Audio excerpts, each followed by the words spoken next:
क्या मौत की सजा एक सभ्य समाज के लिए सही है? ये सवाल तो भी उठेगा भाई। अब 22 जनवरी को मुकर्रर हुआ है ना इन लोगों को फांसी पर चढ़ाना, तो इस पर तो स्टैंड आपको एक लेना ही पड़ेगा कि ये सही है गलत है। आज संयोग से आज हमारे घर में भी इस पर खूब बहस हुई सुबह सुबह नाश्ते की टेबल पर, तो इसी मुद्दे पर बहस चल रही थी।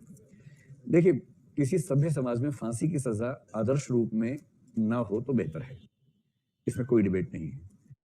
और फांसी की सजा क्यों बुरी है, इसके पक्ष में सबसे बड़े डिबेट जो तर्क दिए वो महात्मा गांधी ने दिए।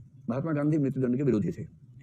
उनका स्पष्ट वाक्य है कि मैं किसी व्यक्ति द्वारा किसी व्यक्ति की हत्या में और राज्य द्वारा किसी व्यक्ति की हत्या में कोई अंतर नहीं मानता, दोनों एक ही बात है। और जो बाकी तर्क थे वो ये था, एक यही तर्क था जो आया ना, कि यदि आपने किसी को फांसी दे दी और बाद में पता लगा कि वो निर्दोष था तो सुधार की संभावना नहीं है। और यह संभावना हो भी सकती है कि मान लीजिए किसी घर में किसी बच्चे से अपराध हो गया, खून हो गया, और उसकी माँ या उसके पिता को लगा कि मेरे बच्चे की जिंदगी खत्म ना हो, उसने हथियार को अपने हाथ में ले लिया और खुद ही पुलिस में बयान दिया कि मैंने हत्या की है। ये तो हो ही सकता है। फिर पुलिस में इन्वेस्टिगेशन हो, इन्वेस्टिगेटिंग ऑफिसर जब आए तो वो खुद महिला कहे कि मैंने ही हत्या की है, सारे प्रमाण भी इस तरह से मैनेज कर ले। जज पूछे तब भी ये कहे, जज कहे कि नहीं, चाकू जितना अंदर तक घुसाया गया है, लगता नहीं कि आप घुसा पाएंगे। हो गया, एक बार आओ जरा सामने, अभी हाथ के अंदर को आरसी किया, अभी ट्राई कर लेते। पहले कुल मिला के वो साबित करते कि मैंने ही खून किया है, और अंत में जज कहे कि ठीक है फांसी पे टांग दो भाई, और बाद में पता चले कि नहीं, हत्या उसने नहीं की थी, ये खतरा तो है ना भाई। और तीसरा ये भी है कि अपराध कोई व्यक्ति क्यों करता है। जब आप इसकी गहराई में जाएंगे तो आप पाएंगे कि अपराध करने की वजह वो व्यक्ति खुद आमतौर पर नहीं है, बल्कि उसकी परिस्थितियां हैं। एक व्यक्ति की परिस्थितियां खराब थी जिस वजह से वो अपराधी बना, और क्योंकि परिस्थितियां खराब होने से अपराधी बना, इसलिए आपने उसको मौत के घाट उतार दिया। तो हमें जो सार इसने कहा कांट ने कि किसी मनुष्य को साधन मानना बहुत बुरी बात है, एक सेंस में लगता है कि हमने किसी मनुष्य को साधन की तरह इस्तेमाल कर लिया। ये सारे तर्क हैं मृत्युदंड के विरुद्ध। ठीक, पक्ष में भी तर्क हैं, बहुत अच्छे अच्छे तर्क हैं। जब हम मृत्युदंड की बात करेंगे तो विपक्ष में एक तो महात्मा गांधी को लेंगे। एक व्यक्ति बहुत फेमस है जिसको मृत्युदंड के विरोध के रूप में सबसे बड़ा नाम उसका है, बड़ा थोड़ा अजीब सा नाम है, ध्यान आएगा तो बताऊंगा क्या नाम था। उस व्यक्ति के आधार पर एक दिन भी मनाया जाता है, शायद 30 अक्टूबर या 30 नवंबर का दिन है, जो मृत्युदंड विरोधी दिवस के रूप में मनाए जाने की परंपरा भी चलती है। हाँ, अगर मैं ठीक याद कर पा रहा हूँ उसका नाम बेकारिया है, बेकरिया ऐसा कुछ नाम है। नाम सुना है आप लोगों ने उसका? गूगल वाले लोग जरा जल्दी से सर्च करें, बेकरिया, बेकरिया कुछ ऐसा नाम ढूंढ पा रहे हैं? बेकरिया, यूटी बेकार नहीं है, बेकरिया है ना।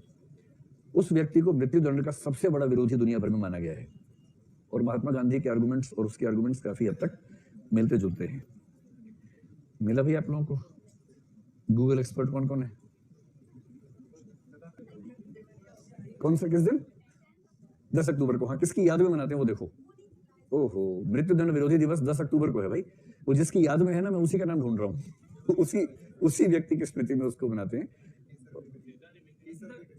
केसर नहीं, सीसर है, सीसर बेकरिया। हाँ, सीसर बेकरिया, ये उस व्यक्ति का नाम था।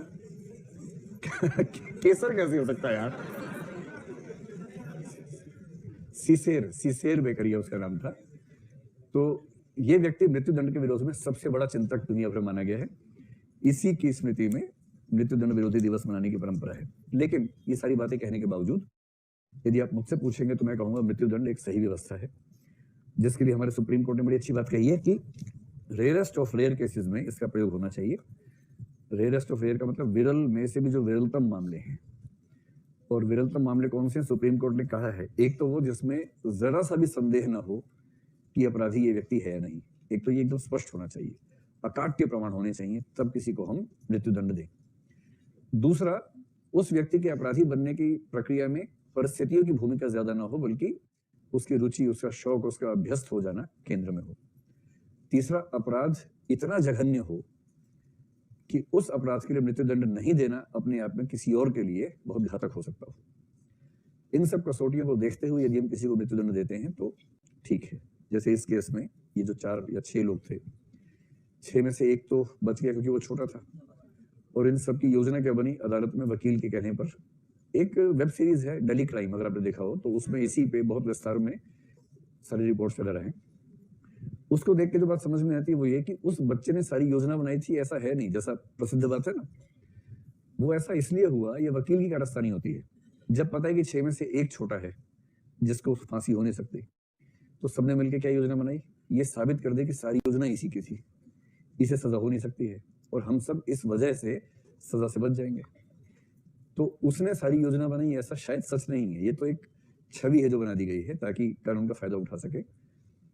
अगर वो लड़की बच जाती, मृत्यु ना होती, तो इनको मृत्युदंड बिल्कुल ना होता, क्योंकि जो गैंग रेप है उसकी सजा उस समय तक जो थी वो अधिकतम 10 साल की थी पहले मामले में।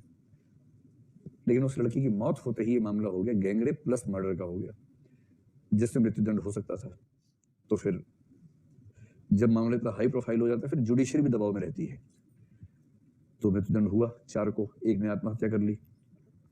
अब देखो सीधी सी बात है, अगर आप ज्यादा गहराई में जाएंगे तो आपको उन पर दया भी आएगी, गुस्सा भी आएगा, दोनों बातें आएंगी।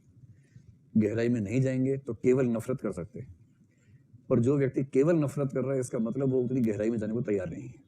नफरत करना आसान ऑप्शन है, हम सब करते हैं, करनी भी चाहिए ऐसे लोगों से, पर थोड़ा और गहराई में जाएंगे तो आप ये भी समझेंगे कि समाज में किसी खास वर्ग के लोगों में इस तरह की ज्यादा टेंडेंसी अगर दिख रही है तो इसके पीछे सामाजिक आर्थिक परिस्थितियां भी कहीं ना कहीं मौजूद होती हैं। और फिर ये भी लगता है ना कि ऐसे कितने कृत्य होते रहते हैं, उनमें से संयोग से एक केस पकड़ में आ गया, उन 4 को हमने टांग दिया, बाकी तो 1000 घूम ही रहे हैं जो पकड़ में नहीं आए। इन सब बातों को सोच के फिर ये भी लगता है कि हो सकता है आगे चल के वो सुधर जाते, सुधरने का स्कोप इस मामले में हम नहीं मान के चल रहे हैं, क्योंकि इस समय देश की अंतरात्मा पर जो घाव है उस पर मलहम लगाना जरूरी है। उस मलहम के लिए 4 लोगों को टांगना जरूरी है, तो टांगा जा रहा है। तो इससे ये ना समझे कि मैं विरोध में हूं, मैं सिद्धांततः इस फांसी के समर्थन में हूं, पर ऐसी घटनाओं को देखते समय मुझे खराब लगता है। जिस समय किसी फांसी होती है उस समय मुझे थोड़ा सा अजीब सा लगता है, सामान्य बात है। लेकिन हाँ, अगर आप मुझसे पूछेंगे सिद्धांततः मैं इसके समर्थन में हूं या विरोध में, तो ऐसे मामलों में फांसी हो, मैं इसके समर्थन में हूं। क्योंकि जो लोग किसी लड़की के साथ ऐसी बदसलूकी कर सकते हैं, उसको जान से मारना तो अलग बात है, इतनी क्रूरता से मार सकते हैं, और ऐसे व्यक्ति अगर समाज में घूम रहे हैं तो किसी और की जिंदगी खतरे में है, ये भी तो एक पक्ष है। और अंत में कोई अगर आपसे कहे कि मानवाधिकार, तो इसका एक वाक्य में इसका उत्तर ये है, मानवाधिकार मानवों के लिए है, दानवों के लिए दानवाधिकार है, मानवाधिकार नहीं है। तो ये पक्ष भी रहता ही है। हाँ भाई, नहीं, हैदराबाद की तुलना में तो ज्यादा ठीक है कि यही, हाँ ठीक है, विधि के तहत हो ज्यादा बेहतर है।